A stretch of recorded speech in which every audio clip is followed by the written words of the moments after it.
Welcome back to Canadian Justice, where we're discussing a new case that considers the question of whether the Canadian Charter of Rights and Freedoms applies to the actions of self governing Indigenous governments.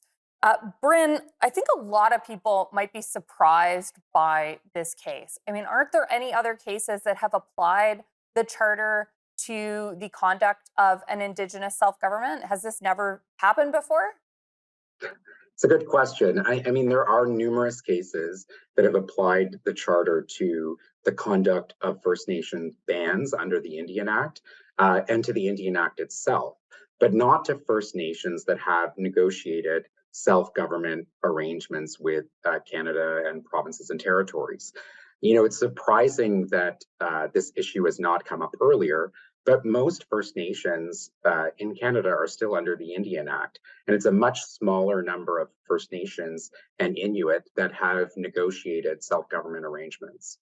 So, do you think in the future we might start seeing more cases like this of challenges brought by band members to the conduct of their bands when they're self-governing?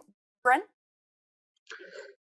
Yeah, I mean, I think so. Like, but I also think and this case goes beyond uh, First Nations that have negotiated self-government arrangements, because any First Nation or other Indigenous group that asserts a right to self-government could say that Section 25 shields their decisions from review, even if they're under the Indian Act. So, in the cases under the Indian Act, and I think that those cases will continue to be brought, this Section 25 issue hasn't been really asserted.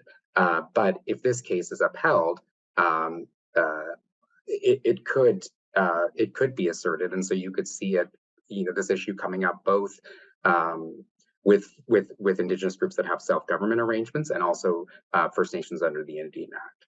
I want to talk about what the consequences of upholding this decision would be. Jesse, if an Indigenous self government is immune from charter scrutiny, what could that mean for the rights of the Indigenous people living under that type of government? Can you give some examples of why the non application of charter protected guarantees and freedoms, why that should be concerning to people? Yeah, so there's a couple things I should say at the outset. The first thing is that, of course, what it means from a strictly legal perspective is that you can't bring a charter claim for the rights that are found in the charter. That doesn't mean that an indigenous government would necessarily trample on those rights, Of right? course. So it doesn't mean Yeah. that, and it certainly doesn't mean that they can't implement their own human rights norms. In the case of the First Nation that's at issue here, they have a constitution with rights and freedoms, um, but there's no requirement to do that, and other governments might choose not to, as is the case, for example, in Quebec. They have the Quebec Charter. Other provinces don't have the same thing. So it doesn't mean that you lose your rights necessarily. What it means, though, is that you don't have constitutional rights. You can't bring a constitutional claim. And so, for example, that would mean the right to search and seizure.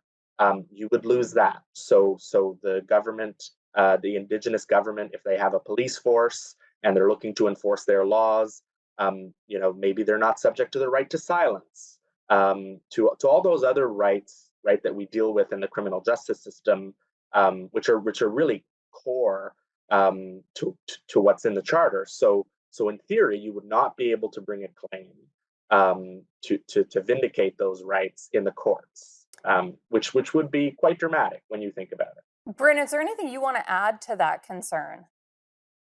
No, I mean, I think Jesse has articulated the concern well. Like, it's just that there are a lot of, when you step back, there are a lot of rights within the charter that could be at stake for Indigenous peoples, and that they wouldn't have um, access to the charter to kind of vindicate those rights in the event that there were uh, an issue, which I think is significant as more and more Indigenous groups become self-governing and kind of expand the scope of their authority. Right, just as we should be skeptical of any government, whatever government it is. And that's why we have constitutions, to protect those fundamental freedoms that are laid out in our charter. And those are rights that all Canadians are deserving of, at least in my opinion, which is why we're participating in this case.